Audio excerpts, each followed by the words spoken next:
we're being told that we can't discuss things and it has to be done at a committee level. I do believe Nick Palmer even addressed this with Mary. So I feel like unless there's a statute that can be read to us from the state law, I'm going to continue reading the cannabis bill that I've sent to everybody, if that's okay with you, Mark. Well, I think what she said was that we can, as a caucus, direct the board. We can we can review discussion. I mean, I am. Wait. Let me finish. We can review, as a part of the discussion, what all is included in the resolution. I don't think there's a problem with that. I think that's fine. So if you want to leave that and go ahead and review it to us, or review it together, that's absolutely fine with me. I don't have a problem with it.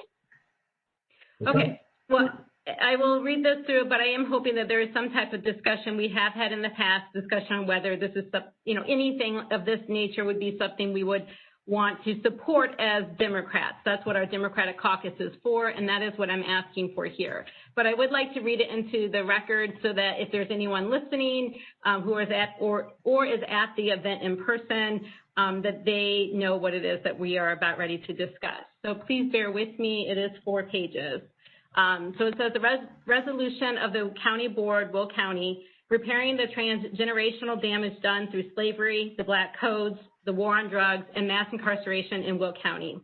Whereas the state of Illinois has a history of enslavement and oppression of the Black and African Americans, as well as overall promotion of the white supremacy, and whereas the state of Illinois made legal, tolerated, and enabled the institution of slavery throughout early statehood, and whereas the state of Illinois regulated the Black and African Americans through the Black Codes to an inferior social, legal, and economic status, and whereas the state of Illinois and all of its counties owe an incalculable debt to our Black and African American brothers and sisters for the systematic injustices, brutal physical abuse, insatiable emotional damage, and economic limitations and theft visited upon them throughout our history, and whereas Black and African Americans in all part of Illinois continue to be brutalized in body and spirit by our systems of power and stifled through the widening racial gap, and whereas it is our undeniable responsibility to rectify and compensate for the suffering, though it can never be absolved of, that Black and African Americans in Illinois have endured, and whereas the Illinois General Assembly last year enacted Public Act 101-0027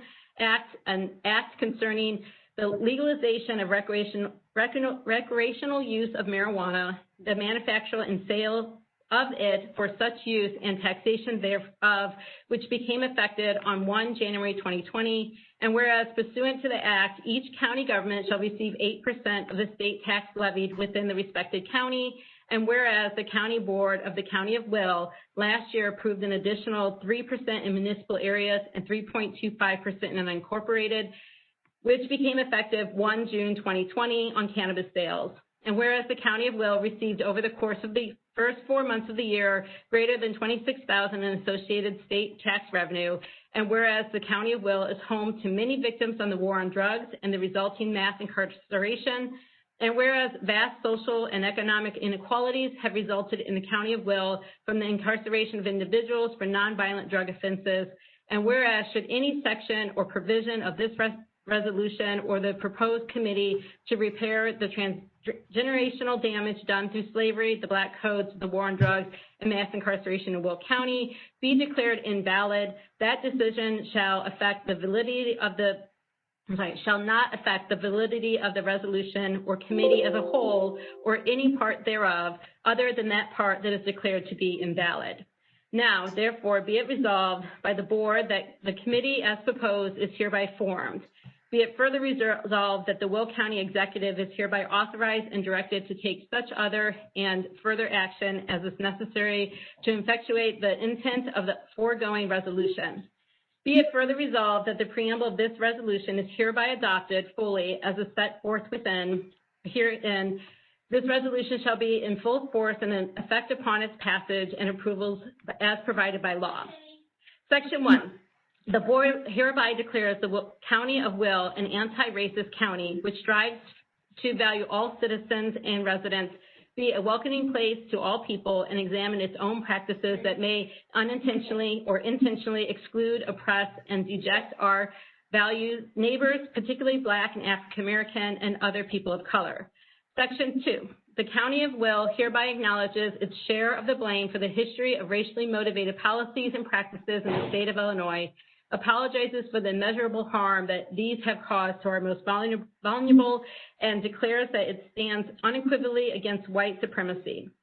Section 3, the County of Will hereby condemns and rejects the actions, speech, and attitudes of those who promote hatred of any race or ethnicity or promote hatred on any other basis in an effort to intrude upon the inalienable rights of any human being. Furthermore, with the understanding that the lives and rights of our Black and African American brothers and sisters have been perpetuated and structurally devalued and denied, the County of Will declares without reservation that Black lives matter. Section 4, the Will County hereby affirms its commitment to eradicate all of the effects of the systematic racist policies and practices, both past and present, by county government and all county affiliated organizations. As the elected board charged with representing the County of Will and its residents, we do hereby commit to participate in routine racial equality and inherent implicit bias training in order to deepen our understanding of how our decisions can hinder or promote equality for all. These same trainings may be mandatory for all employees of entities with which the County of Will does business. Additionally, the County of Will commits to joining the Government Alliance on Race and Equality.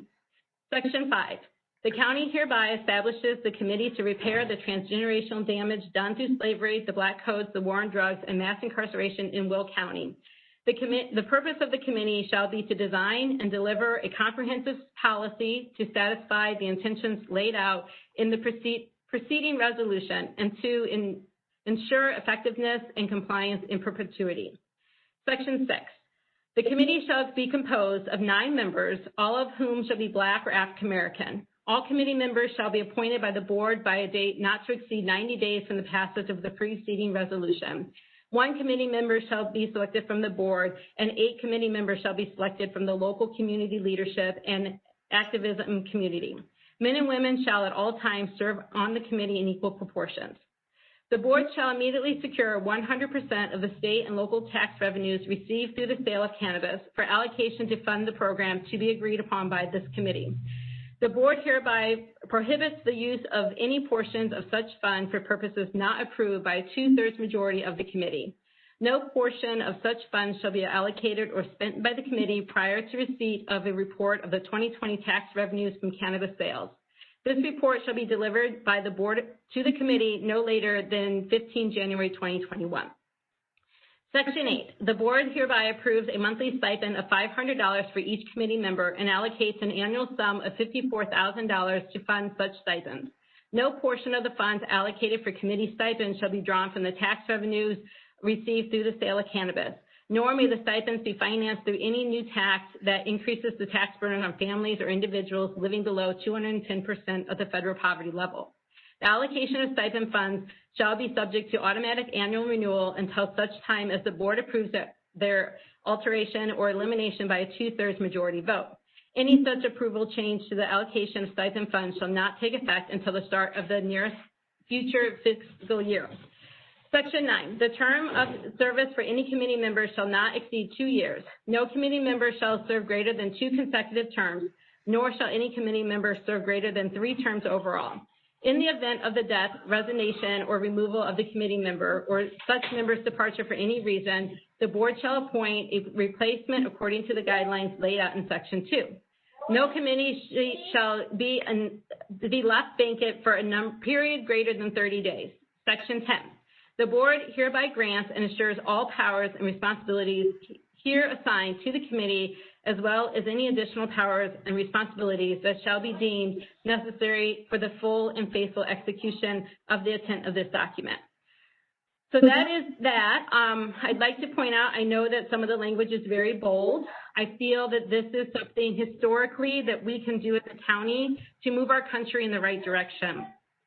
I would ask you all to be courageous and support this. I know that there might be some pushback from the Republicans, but I hope that we do not begin negotiating from the middle and cut this all to pieces, but that we negotiate from a moral standpoint and let them show their own morality if they so choose.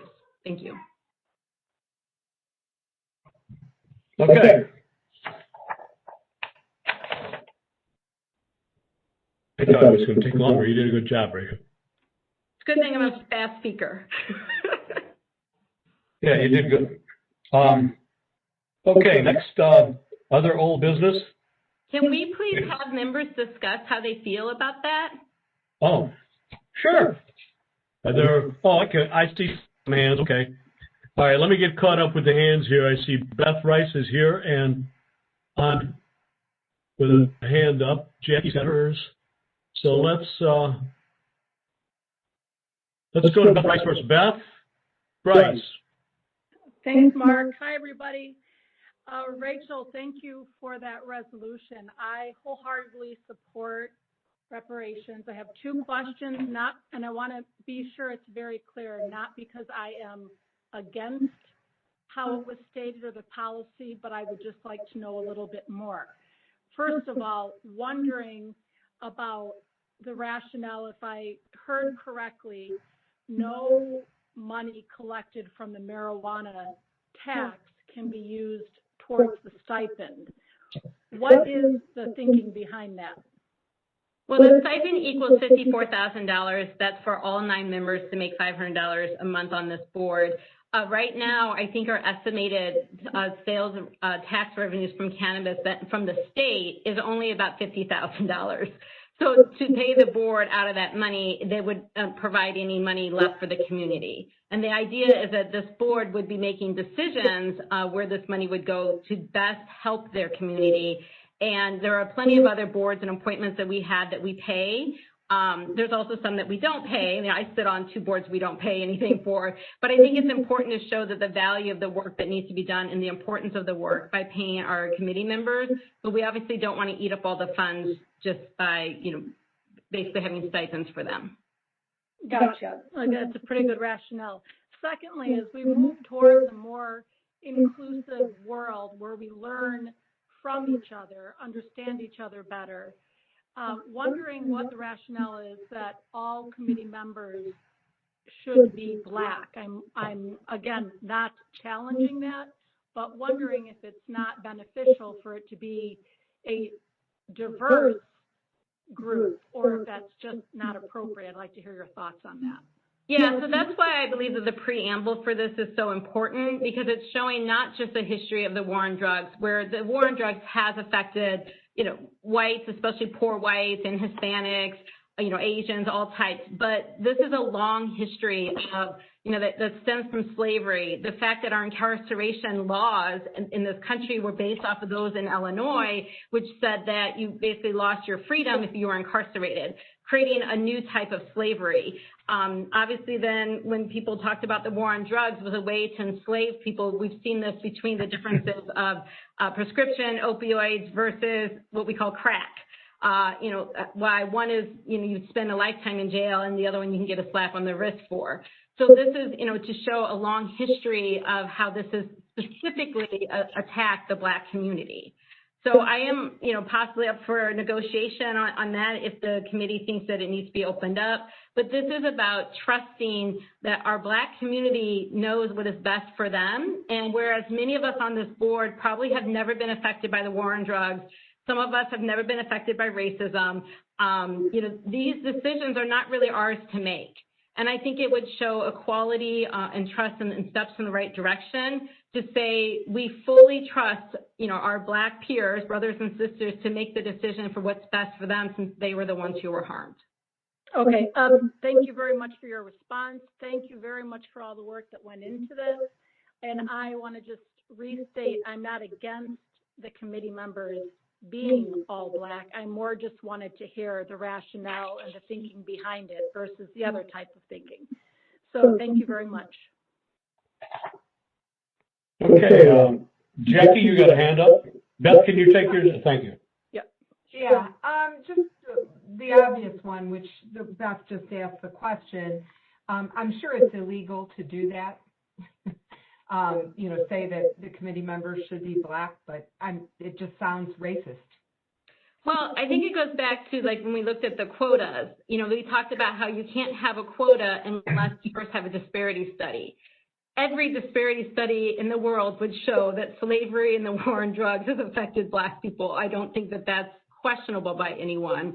And, you know, one of the things that we do as legislators is we set forth bills and resolutions, and if they're found unconstitutional, that's for a judge to decide.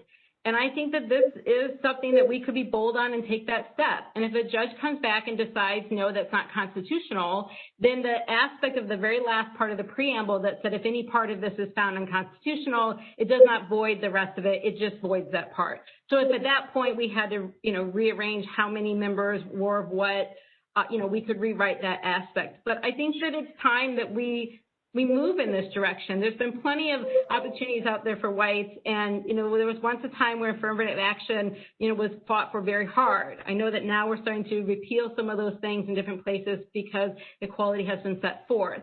And in the future, maybe that's what will happen here. But I think that in order to take this first step, we should trust the community that's been harmed. Yeah.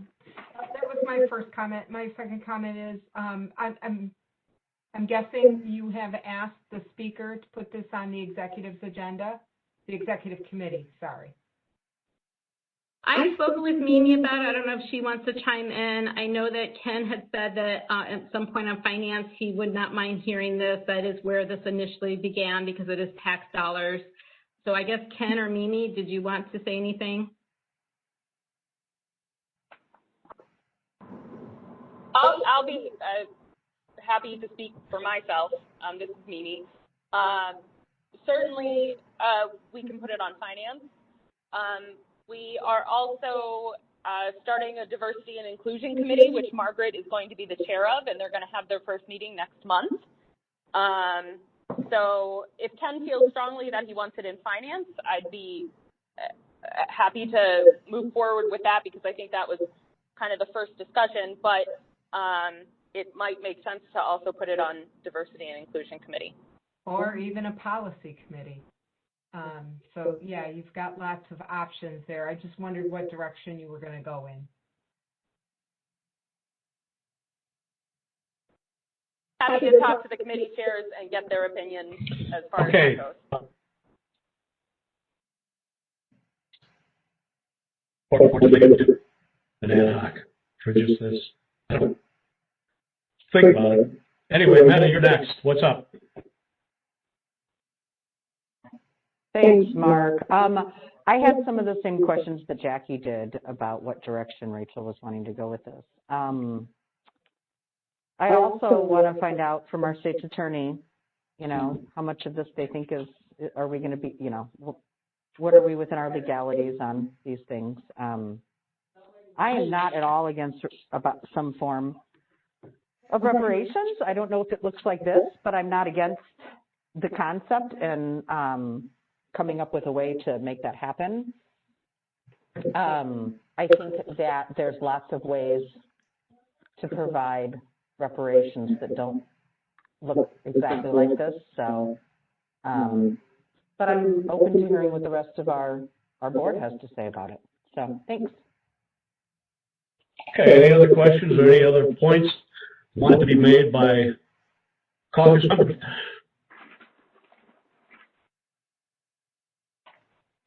I don't see any hands. Does anybody see any other hands? I also had one more point I wanted to make or ask about this. Can somebody answer, do we have a deadline on when we have to make this decision by, or is this something that could possibly fall into our next, after the election, into board meetings into next year? Maybe Nick knows, I'm not sure. I will say, Meta, that the dollars were allocated to a special fund, at least the county side of it, not necessarily the state side of the money. Yeah, so yeah, I know that. I just didn't know if there was a deadline on setting that. Right. If we don't appropriate into the 2021 budget, then the idea is we wouldn't be able to spend it. So it would probably sit there for a whole year until we had a way to appropriate. But Nick, we'd love to hear Would it sit there, or would we somehow lose it? That's what I'm worried about. Well, I don't know how they would appropriate it if there was no way to take the money out of the fund. And I would like to double check with my friends in the finance and budget office, but I believe if it's appropriated in the budget, whether it's a special fund or not, it's appropriated. So it can be spent if it's appropriated. Special fund just means it's not in the corporate budget, like per se with everything else lumped together. It's separately, and I think that's the best way to say it. But if the money is collected, I do not believe there's any time frame on how quickly we spend this money. So I know there's a desire to move quickly, but if we put it in the bank and sit on it for another month or two or whatever, it's not going anywhere, I don't believe. It's just, and to the point about appropriation, though, yeah, it has to be appropriated. If it's not appropriated, then there's a process, but it's a little more complicated to appropriate during the year. So it would be better to appropriate it into the right lines. Whether we spend it or not can be determined later. So.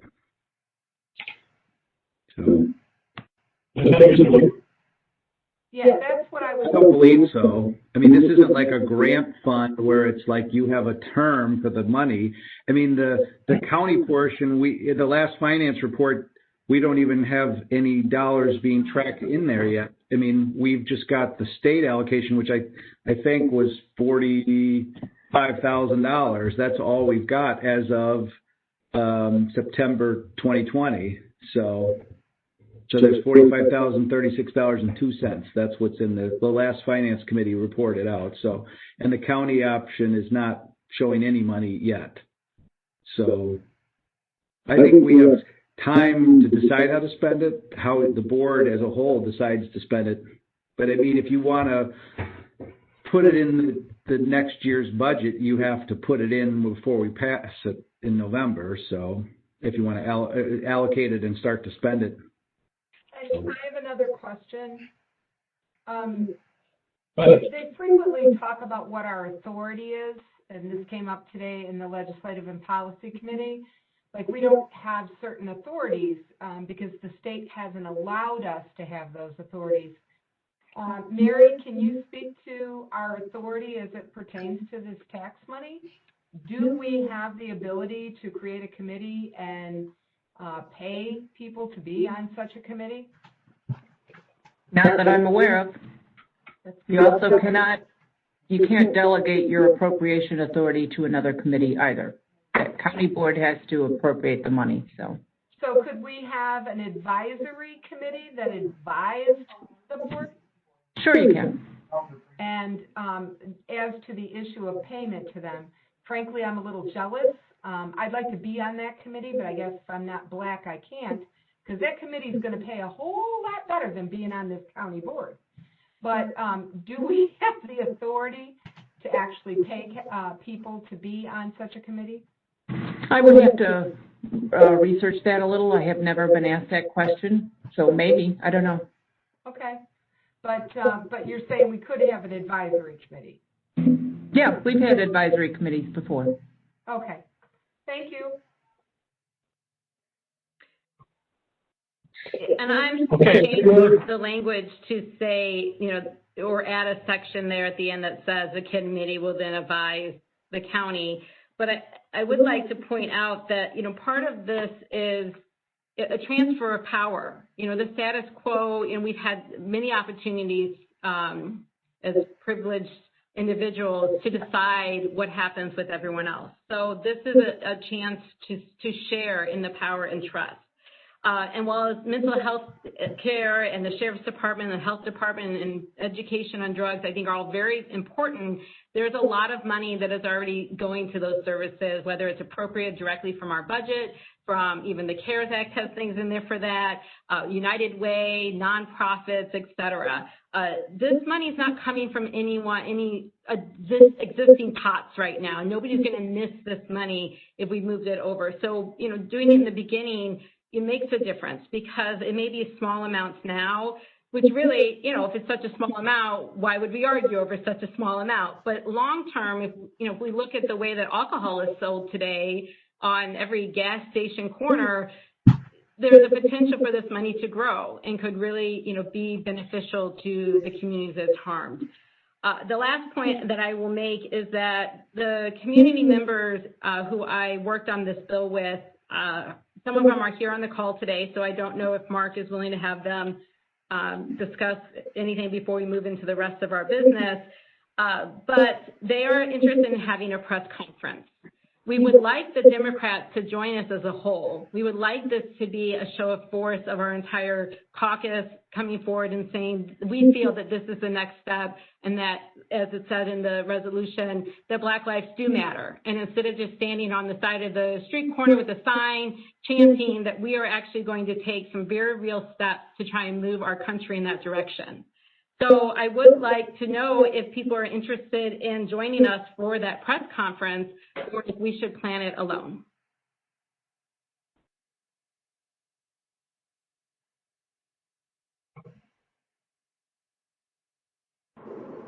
Mark, this is Mimi. Do you mind if I jump in? Rachel, I would say regarding the press conference, if that's what you're going to plan and do, I would say plan it, do it, and maybe send out an email to the caucus members and let them know when and where it'll be, and people can attend and participate as they see fit. Is that acceptable? It's whatever it is. I appreciate that. I would hope that every member on here would attend. I hope every member on here will support this. And if they don't support it, I would hope that you would speak up now and talk about it now. Rachel, I support the concept. I just think that, you know, it's going to go through the committee process and there's going to be some changes. And even after it goes through the committee process and there's changes, there's no guarantee that, and you know this, that the full county board would approve it. I don't think you have to worry about how you would change the language. I think the committees will change the language, whether it is legislative and policy, finance, or our new committee headed by Margaret. You know, those committees are going to weigh in, and then even the full board, if it makes it that far, there could be additional amendments to the language and or the details. So I think Mimi has a good point there. If you're wanting to do something in the way of a press conference before we've even discussed it, which I find kind of interesting, but fine. I think you should, and, you know, definitely let us all know, and if we're available and want to support and show up, I'm sure people will.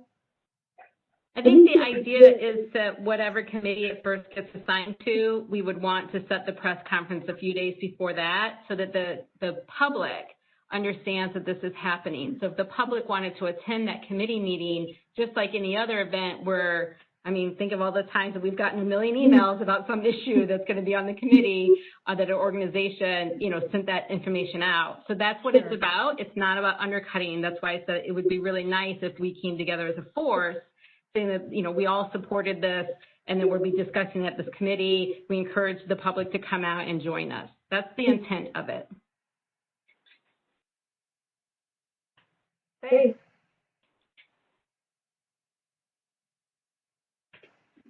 That's right. Oh, I'm sorry. I thought I saw a hand go up there. No, it was mine, Mark, but I was just going to ask Rachel what the purpose of the press conference was, but she just basically answered that. Thank you. Okay, thanks, Sherry. All right, any other comments? If not, any other? I don't see any other hands. Margaret Tyson, I do see yours. Go ahead, Margaret. Yes, this is Margaret Tyson, and I do accept the concept that we do need reparations, but it'll be interesting to see what committee it lands on. Thank you. Bye. Okay. Mimi, are your comments wrapped up? Do you have anything else to add to this? Yeah, I'll just say that I will talk to Margaret and Jackie and Ken, and we'll hash out who we think where this belongs committee-wise and whose comfort level and who wants to work on it. And Rachel, I will let you know as soon as we come to a decision and we have a date, and then we can move forward from there. And I do recognize that that may have to go through the executive committee to be assigned, so I am aware of that process. Thank you.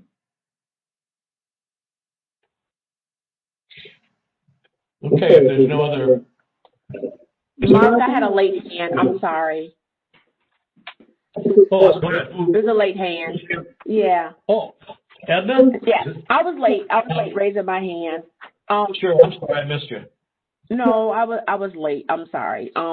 No, I just wanted to say that I am all for reparations. I wanted to know from Rachel. I like to get a little bit of history behind things, and so one of the reasons why I'm somewhat silent is that we received this today during one of the committee members, and so I've had an opportunity to read all of it, not necessarily to be able to digest all of it. I think there's a difference. So one of the things, it may not matter to anybody else, but it does to me when I read that we have community members of like-minded, and so the authors of the resolution, including the County of Will Park, the authors of this document are those community members who might be on the call. And you, Rachel, is that who authored this particular document that I'm reading? I worked with someone who helped me write this reparations. He wrote most of it. I started off with ideas. We researched some of the Evanston bills, stuff that Los Angeles has, and he pulled from some other bills as well to get this language. We then presented it to the community members to ask if they'd like to change things, such as like the 2/3 majority vote. That was changed. It was initially a majority. We too discussed the 9 Black individuals, if we should do something different. We also discussed the wording of reparations, and we didn't want people to feel that this is all that's owed back to the community that's been affected. So we had talked about, adding additional wording, such as these are the first steps. So these were some of the conversations we had over the last few weeks. I don't know if Mark would like to allow anyone on the call to add their input of what they felt happened over the last few weeks and how they feel about this bill. But it was initially authored by a man named Gregory Carr. Okay, and so, and with the $500 stipend per month, you all looked at some historical data to come up with that amount, and that from other counties or states or whatever, I don't know. Yeah, no one else is doing this, so there is no historical data to be had there. Okay. You can look at a plethora of what we pay on boards. Like I said, I sit on 2 boards that pay nothing. To Jackie's point, it is only $6,000 a year. Some of our fire boards pay $1,500. I think the PACE one pays $10,000 a year. But like I sit on the Heritage Corridor and the Nature Foundation, and neither one of those pays a single penny. So it's all over the place on what we pay for appointed positions. If one day we wanted to take that up for a conversation, I would love to be a part of that. No, I don't want to take it up for a conversation, Rachel, but understand this. Not only am I new to the board, but as I said, I wanted to get some history behind this, and we received this late today, and so again, I will say that I read it, but I wasn't able to digest all of it, and so there are bits and pieces that, again, let me state, I am not against reparations at all, and so with what I support and then how it's going to be implemented, I'm looking at all of that. And so there's some pieces that stand out to me, and then other pieces I probably have to reread and digest again. And so have no intent at all about having a discussion about what people are being paid on the boards. That is not the point at all. And so, and even comparing that, because different boards have different responsibilities, blah, blah, blah, blah, blah. So please do not make that an issue. I'm just simply asking a question, and the answer to your question is there's no historical data. And so you did not use that to come up with this. And right, we just picked something we thought was fair, like Okay, then that's your apart. Thank you. That's your answer. Thank you. I appreciate that. Okay, next hand. Yeah, Sherry, is that you? Yeah. So Rachel, who, if I may ask, if you're comfortable sharing this, who were the community members that you worked with? And if you don't want to say names, like what their positions were, and what geographic area? Was everyone from Joliet, or was this spread out throughout the county? Yeah, it was spread out. In fact, just last night I was speaking with Pastor Blackpool, who is there in Monee, in your part of the county. There were several representatives from Bolingbrook, like Ruby Laughlin, who is a PC and was the vice chair of DuPage Township. Norman Brown was part of it from Bolingbrook. Joel Brown from Romeoville. We had Ernest Krem here from Joliet. Sherry Williams is from Crest Hill. We had Betty Washington was on our first meeting. She's from Joliet area. Carl, I don't have his last name right now, as well as Daryl. I don't have their last names. Mr. Parker from the Bolingbrook area. So that was one of the things we spoke about with the press conference, is trying to get more representations from possibly like Frankfurt area, Plainfield, and Naperville. So some of the community members did say that they would try to reach out and bring more people to our next meeting. We've been meeting every Monday, so we plan to meet next Monday to try to move forward with what we heard today here on this call. And I could not invite any of you to that because of the Opens Meeting Act. So I mean, I could invite one of you, but then each week it had been someone different. So some of those members also did speak to, I believe, some of their own county board members. So I'm sure this is not the first time some of you are hearing about this. Well, great. I really appreciate that you guys are working to be so inclusive. Thank you. It is. Thanks. I just had one more question, and this might be something that would come up in the committee discussions about the details of this, but I'm just wondering, I feel like this is sort of a dumb question, but I also think it's important. Has there been discussion about how Black is defined? Because, I mean, are we going by anyone who says that they are Black or African American? Or is it the one-drop rule? Like, how are we able to quantify that and define that? Was there any conversation about that? Yep, and exactly what you just said, the one-drop rule. I mean, you have to have one drop to be discriminated against, and you only need one drop to get on. But the reality is, if someone is going to come forward and pretend that they're Black to be on this board, that's on them. I mean, he has to be appointed, she has to be appointed and then confirmed by the board to be on there. So there's lots of opportunity for someone, I suppose, to vote them down. But we basically came up with this as a moot point. Those who say they're Black are probably not white or some other skin color. You know what I'm saying, Mimi? Sort of. But thanks. We can discuss that more. I mean, I guess if it's in question, then the vote would be no to confirm the appointment, I suppose.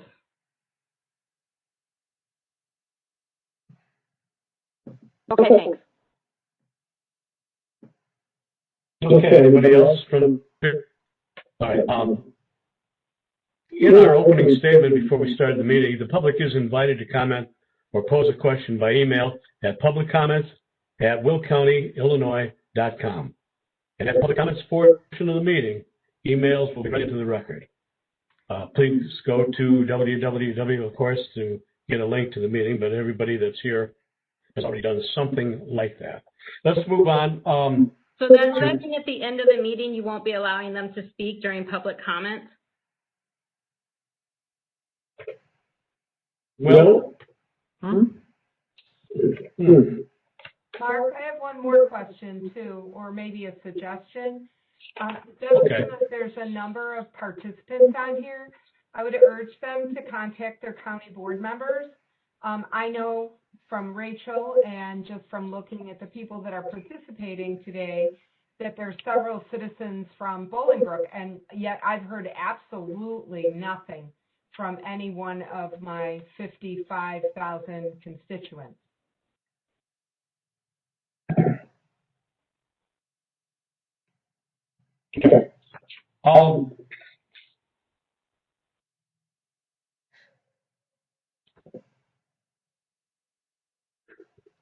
I don't know if we should open That's a very for discussion.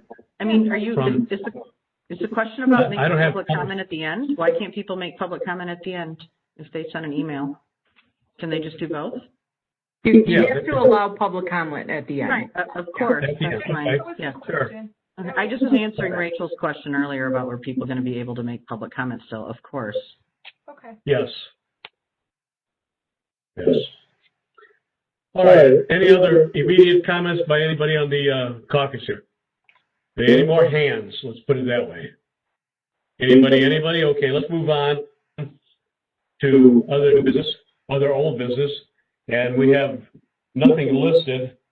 So let's move to new business, and that's discussion of the county board agenda. Mr. Brown, would you like to make a comment? Yes. Okay, please proceed. Yeah. Some of you on this call know me, and the ones that don't, I would like to, in a very near future, meet with you. When Rachel first read the cannabis reparation bill, it was a lot to take in, and it took at least me a couple days to really digest it. At the end of that period, I wholeheartedly support it. My concern, and Rachel has addressed these, is I did not want it to be a substitute for equal justice, minority vendor contracting, or minority hiring. I guess the other person who had the question that you just read took most of my thunder.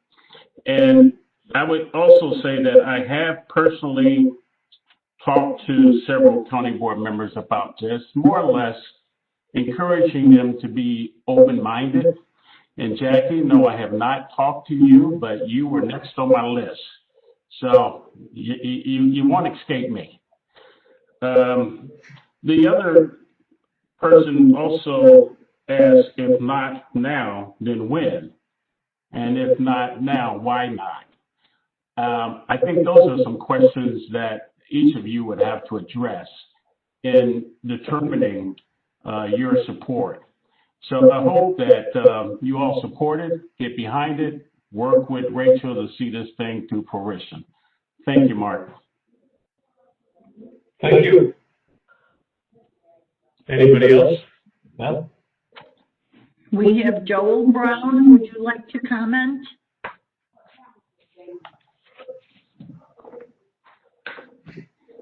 Okay. Mr. Parks, you would like to speak? Thank you, and thank you all for allowing me a minute to chime in on the reparations proposals.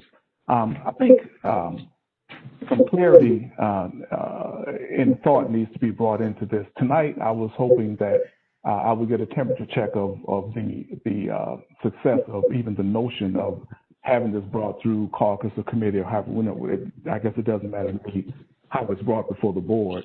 But I think one thing that needs to be impressed upon is that the intent was to have the community involved on the board, and specifically people who have been directly affected by these unjust laws for cannabis.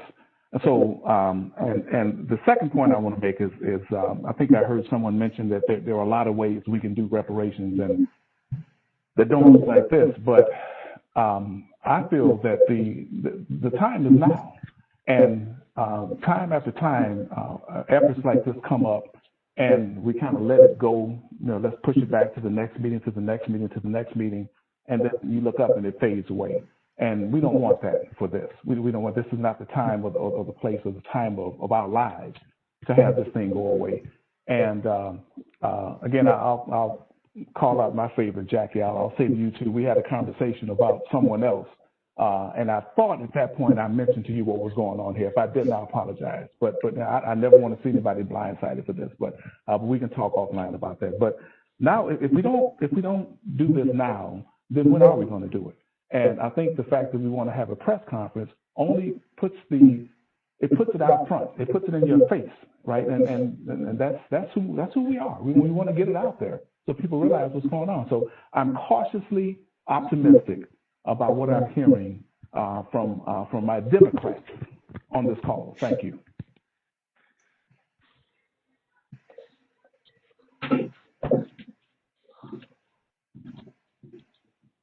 I have Charlotte. Would you like to comment?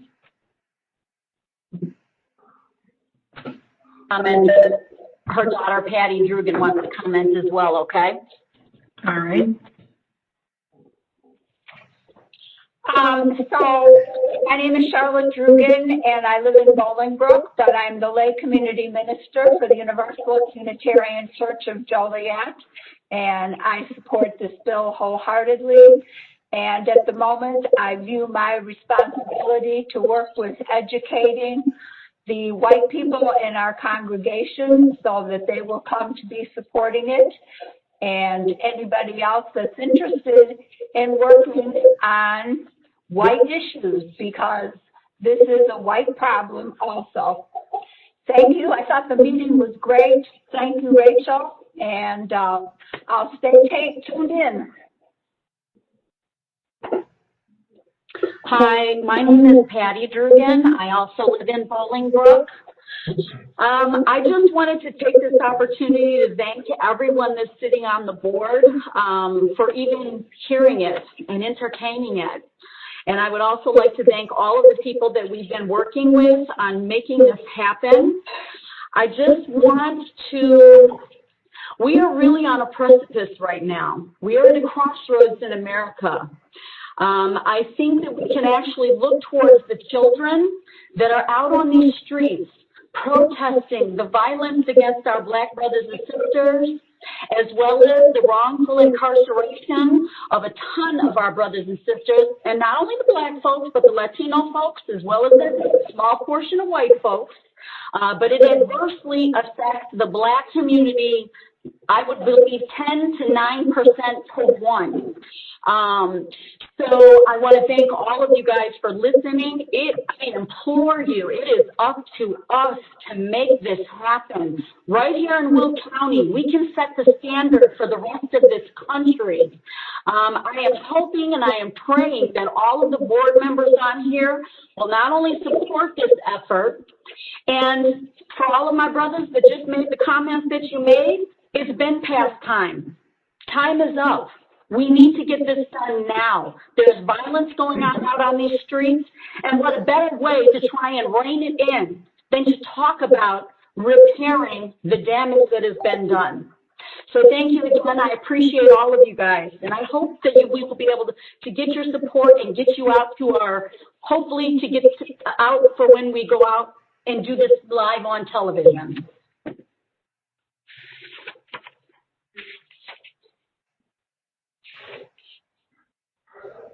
Anybody else? I have a call-in user. I do not know the identity. Would you like to make a comment under public comment? Yes, good evening, and thank you for the opportunity to speak. This is Delinda Harrod, president of the Fairmount Community Partnership Group. I was so elated to see that resolution hit my email. And something has been going on, it gets started, and no one thinks that it can actually happen, but it needs to happen. And I agree that the time is now. I think it's going to be so important that the 9 people who are sitting on the committee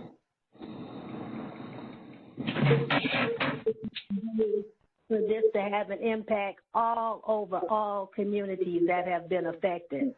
I don't think it can be kind of some here, some there. It's going to have to be felt all over for it to have the impact that we wanted to have.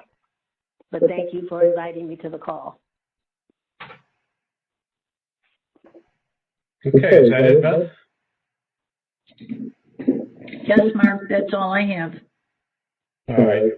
Thank you, Beth. Mary, we don't need an executive session, do we?